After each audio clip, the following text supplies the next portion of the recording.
Walk with me. Snip, snap, snip, snap, snip, snap. You have no idea what so many flips do to a program.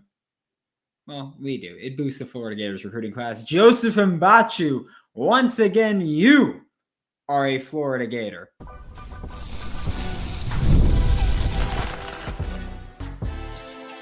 You are Locked On Gators, your daily podcast on the Florida Gators. Part of the Locked On Podcast Network, your team every day. I'm going to be honest with you. Before I even hello. Yeah, damn, that felt good. Hello and welcome back to another episode of Locked On Gators, part of the Locked On Podcast Network, your team every day. Every day. I think now since last Sunday, we're on like 15 shows since last Sunday. It's freaking nuts and we're not done yet. I promise you. I am Brandon Olsen, your host every single day. It's me. Find me on Twitter at WNS_Brandon. Find us on YouTube every day at 8 a.m. Eastern Time. Find us audio-wise at 3 a.m. Eastern Time. And the Florida Gators have landed a commitment from blue chip defensive tackle Joseph Mbatchou, which is also just super interesting because that name may sound familiar to you.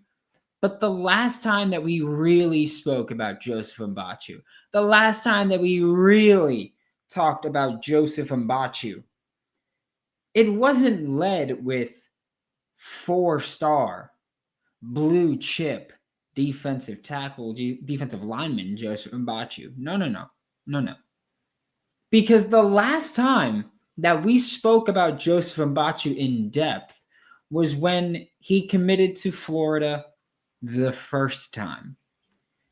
And this is a little bit of a attaboy to this recruiting staff because Joseph Mbatchou was one time an unranked Florida Gators commit on the defensive line in the 2025 class just a few short months ago. And then once Florida offered him, which by the way, he committed to Florida, and I remember the social media, this is ridiculous. This is your guy. Like, this is the kind of kid you're taking. This is why we're in the dumpster. This is that. No. Joseph Mbatchou was a high potential, high risk addition that at the time of his initial commitment had never played football, organized football. And Florida offered him and took his commitment. And there was a ton of backlash on that. There was. And then he popped off. And it's like, okay, they were right about this one because what is he? He's a multi-sport athlete that presents elite athletic traits, elite height, elite weight, elite length. That's what he does. That's what they recruit, especially in the trenches. So Joseph Mbatchou was a good hit just a few months ago when he was unranked. Then he flipped to Texas, which, by the way, also had offers from Auburn, Georgia, Alabama, a bunch of the big SEC programs. Committed to Texas last week. And then now he's back with the good guys. Joseph Mbatchou is a Florida Gator. Again, versatile defensive lineman. That is a 4-star unanimously across the board. 4-star on 3, number 31 defensive lineman. 4-star on 24/7, 229th player nationally, 27th defensive lineman. 4-star on ESPN, 255th player nationally, 20th defensive lineman. 4-star on Rivals, 248th nationally, 12th there. This was a good addition, and this is one of those things where you saw Joseph Mbatchou leave the class, and part of it was because of the poor performance that he'd seen from the Florida Gators on the field. And this was one of those times where now you see they changed the performance on the field, and so their success changed, and they ended up adding another kid that, again, once left the program, once left the 2025 recruiting class. And when he left, he was not what he is now. But now he is a 4-star blue chip defensive lineman, and your Florida Gators recruiting class just got better. I see people talking about Justice Boone literally just hit the portal after I hit record here. Andy Jean hit the portal. We could touch on those in the second half, but this was a great addition for the Florida Gators. I want you all to know that. I know that there's plenty of criticism, and I know that there's going to be people who don't like the addition because he left the class, just committed to Texas and flipped to Florida. And so I get it. Here's the thing. He makes you the 14th class in the country on 3. And on 24/7, he makes you the 13th team in the country.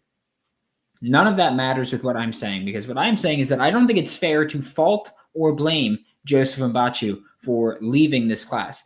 Don't forget that last year, a defensive lineman committed to the Florida Gators, got attention elsewhere, left the class, and he also eventually came back. And his name is Mekhi Boyero, and he was a true freshman, significant contributor on this defensive line in 2024. I don't fault a kid like that, especially when we talk about Joseph Mbatchou. Appreciate you, Duval. Especially when we're talking about Joseph Mbatchou, who, when he committed to Florida, was unranked. No one wanted him. Then he got all the attention. Like, do you know how overwhelming that process had to be? That had to be incredible to go from unranked to wanted by all the big SEC programs. That's nuts. But guess what? He's a Florida Gator. This recruiting staff has done a great job, or this coaching staff has done a great job in recent weeks. And, man, they're getting it. We're going to get to the chat in a minute when we get back with Locked On Gators. Get ready to tackle the NFL action with FanDuel, America's #1 sportsbook. Right now, new customers can bet $5 and get $150 in bonus bets if you win. The FanDuel Sportsbook app gives you everything you need to place live bets on the NFL all in one place. So when you get a hunch in the middle of the game, you can check out the latest stats if you live play-by-play and so much more on the same page where you place your bets. Just visit FanDuel.com to join today. You'll get started with $150 in bonus bets if you win your first $5 bet. That's FanDuel.com. Never waste a hunch and make every moment more with FanDuel, an official sportsbook partner of the NFL. And also, if you want to go catch the Florida Gators playing a bowl game, which hasn't been announced yet, but there's a chance that you live in the area. It's probably going to be in the general Southeast, Midwest-ish. There's a decent chance that you could be in range to catch the Florida Gators play live. You can do it with Game Time Picks. Game Time Picks filters out the fluff to show you only incredible deals on great seats, so you don't have to waste time searching through thousands of tickets. Take the guesswork out of buying tickets with Game Time Picks. Download the Game Time app, create an account, and use code Locked On College to save $20 off your first purchase. Terms apply. Again, create an account, redeem code Locked On College for $20 off. And download Game Time today. What time is it? It's game time, baby. Thanks for making Locked On Gators your first listen of the day. Every day, we are available daily and free wherever you listen to the podcast and on YouTube. Jop, we're here. I see you, Jop. How you doing? You're quickly becoming one of my favorites. I'll be honest with you. Jop, appreciate you being here. Joseph Mbatchou is a Florida Gator. It's obviously great there. Is this live or an old episode? Rob, this is live. I don't know why there's a delay. I apologize for that, but this is live, and that's not something I'm going to be able to fix right now. So there's that. Joseph Mbatchou is a Florida Gator. We're going to hit the chat now, as we always do. Ryan Tooper, wow, that was quick. Didn't he just commit to Texas last week? Yes, he did. Whiz Bam, I responded to you. I think I'm kind of good at college football 25. I don't really know. Better hide your recruits because Billy's coming for him. Yeah, he ain't done yet. I'll let you know that. He ain't done yet at all. Zach Fink, we are so back. We're so back. Bro needs to make up his mind. He did, Joshua. He made up his mind. He's a Florida Gator. He's a good guy. That's where he is. Right? That's what I'm going to take it as. He said he wants to be here. He wants to be here. And he said he wants to be here twice. He only said he wants to be there once. I'm just saying, the way it works out, I'll take that. I want us to go hard in the portal after a veteran wide receiver. Yeah, I think that the game against Florida State really showed, like, hey, maybe you're not as set as a pass catcher as you think you are. Billy cooking up Sunday dinner. I know. I was getting worried that he might not. I'm not going to lie. The insiders know, which, by the way, the insiders knew this was happening. But the insiders know, which if you want to join, the link's in the description below. They knew that, like, there from earlier today, way earlier today, that there was probably going to be a live stream. I was getting worried that it wasn't going to do it. Make me a liar. Cooking with hot grease. What the F is going on, Bechet? Gators getting hot. I don't know who let them Gators get hot, but someone let them Gators get hot, and it is not going well for them now. Who's the new recruit? Tell us all about him. I'm assuming that's the sarcastic part because he, of course, left the class and came back. But yeah, again, and this is the high ceiling player that they go for, multi-sport athlete, great athletic traits, height, weight, speed. It's beautiful. Q, that payback is, yeah. Duval, I'm hoping for Solomon Stubbs in French. Let's do it.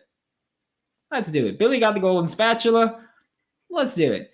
We lost Andy Jean. Yes, Brian was crying over the loss in the flag issue. Praised Gus, lying and crying. Oh, let him. Hey, cope, buddy. Cope. As far as everybody talking about Andy Jean and everybody talking about Justice Boone hitting the portal, like it happens, right? This is college football. Justice Boone is someone that has struggled to crack a rotation consistently and has been out-recruited at this point. Not all attrition's bad attrition. Just I need that to be remembered. Not all attrition's bad attrition. And that's important to remember. Justice Boone is fine to go. He wore the one jersey. He stomped out all over FSU's turf yesterday. Great. Appreciate all you did. Best of luck to you. Andy Jean is someone that couldn't stay healthy, couldn't get on the field, whatever it was. Wasn't his day, right? It wasn't his year, wasn't his place. But, I mean, you got to think that there's going to be someone that will soon get him in the Power 4 probably still. I don't know why teams wouldn't, considering it's not like he's put out bad film, all right? So probably in the Power 4 still somewhere for Andy Jean. With Andy Jean gone, can't wait to get Cam Coleman. Maybe an Auburn receiver wouldn't be bad, right? Wouldn't mind that one. But yeah, this is Florida just, and look, again, there's quite a few still potential flips that Florida could be landing. Like this is big. This is a Florida Gators class that realistically, right now, they are 13th. I think the year, and with 22 commits. I think you finish around 24, 25 commits. You're probably going to get a couple more, and you're probably going to lose a few. Like, we've seen that Tayshawn Gelsey is entertaining UCF or FSU. Sorry, I called them UCF because they just hired UCF's head coach Gus Malzahn to be their OC. It's really weird. But Tayshawn Gelsey could be a flight risk there. Chad Gasper could be a flight risk, just might not be a spot for him. Jeremiah McLeod could be a flight risk, just might not be a spot for him either at this point. I mean, Florida's really hammered defensive line recruiting with, I mean, in recent weeks, Stephon Shivers, Joseph Mbatchou is now a Florida Gator as well. You added Jaden Woods on the edge. You've had Jalen Wiggins. Creed Whitmore will transfer to us, Mississippi State wide receiver. He was actually at one point committed to the Florida Gators, and then he decommitted. He was committed to Billy Napier, and then he decommitted and went to Mississippi State. We're losing some good players in the transfer, but we should get some. Look, there's not a name that's entered the portal yet that I really look at and I say, oh, damn, that was an important piece to have on this roster. Like Justice Boone didn't play, and he's an upperclassman, so I'm not concerned about that. Andy Jean didn't play, and he's an underclassman, but he's at receiver, which is maybe a spot where I still feel pretty decent about where they're at presently with portal rumors and the 2025 class. I still feel pretty good with receivers, so I'm not too concerned about it. There will be probably someone leaving that will break my heart, but until then, recruiting trail is hot, right? That's all that matters for the Florida Gators. We're gonna wrap up here, and it might not be done, right? We might not be done for the day. There could be more. There could always be more. But thank you so much for making Locked On Gators your first listen of the day every day. We are available daily and free wherever you listen to the podcast and YouTube. We'll be back whenever we're back to talk more Florida Gators. Probably 2025 recruiting class. For Locked On Gators, I'm Brandon Olsen. Don't forget to follow me on Twitter at WNS_Brandon. Find all my written work with New York Giants on SI, and I'll see you all next time.